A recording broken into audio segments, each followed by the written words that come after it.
Hello hi friends, మనం చేసుకోబోయేది అవిసె గింజల పొడి అండి. ఇవి అవిసె గింజలు. ఈ మధ్య అందరూ కూడా ఈ చిరుధాన్యాల దాంట్లో ఎక్కువ ఇవి కూడా చెప్తున్నారు మనకు తినమని.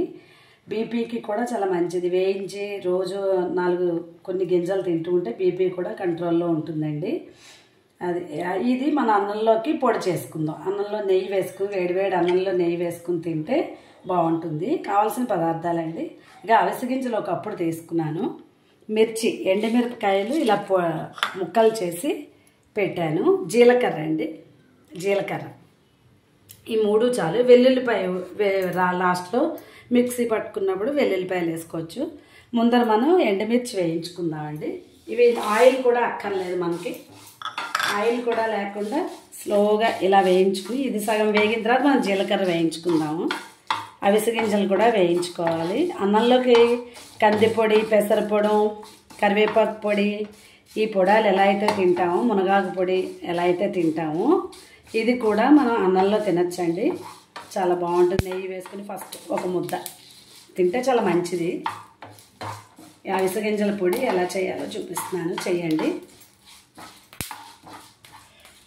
సగం వేగాయి కదండి, గమ్మునే వేగిపోతాయి, పెద్ద ఇబ్బంది ఉండదు. ఇప్పుడు జీలకర్ర వేస్తానండి. సరిపడా జీలకర్ర వేస్తాను. జీలకర్ర కొంచెం వేగిన తర్వాత మీ ఆప్షన్ ధనియాలు వేసుకుంటే కొంతమంది బాగుంటుంది, కానీ నేను వేయలేదండి. ధనియాలు వేస్తే అది వేరే టేస్ట్ వస్తుంది, మనకి మసాలా టేస్ట్ వస్తుంది. ఓన్లీ జీలకర్ర, ఎండుమిరపకాయలు అంతే. ఆయిల్ కూడా అక్కర్లేదు మనకి. తినేటప్పుడు మనం అన్నంలో ఆయిల్ వేసుకుంటాం కదా, అందుకని ఇది వేగిన తర్వాత ఇవి కొంచెం జీలకర్ర వేగాలండి. కొద్దిగా జీలకర్ర వేగిపోతే ఇవి ఇప్పుడు మెత్తగా ఉన్నట్టు ఉంటాయి, కానీ చల్లారిన తర్వాత ఇవి చక్కగా గలగలలాడుతుంటే అప్పుడు మిక్సీ పట్టుకోవచ్చు మనం. అవిసె గింజలు కూడా పెద్ద టైం తీసుకోవండి వేగడానికి. పొడి చాలా బాగుంటుంది, ఒంటికి కూడా చాలా మంచిది. చూపిస్తున్నాను, చేసుకోండి. వెల్లుల్లిపాయలు చక్కగా ఒలిచేసి లాస్ట్లో రొబ్బలు వేసి మిక్సీ పట్టేసుకుంటే బాగుంటుంది. ఇవ్వండి ఈ పొడి, ఇది వేగాయి. ఇది ఇందులోకి తీసేసుకుంటున్నాను. మిరపకాయలు, జీలకర్ర ఇందులోకి తీసుకున్నాను. ఇప్పుడు అవిసె గింజలు వేస్తున్నానండి. ఇవి కూడా నువ్వుల్లాగా గమ్మునే వేగిపోతాయి, టైం తీసుకోండి పెద్దగా. ఇవి కూడా పెద్ద వేగక్కర్లేదు, అంటే గమ్మునే తొందరగానే వేగిపోతాయి అన్నమాట. ఎక్కువ టైం తీసుకో.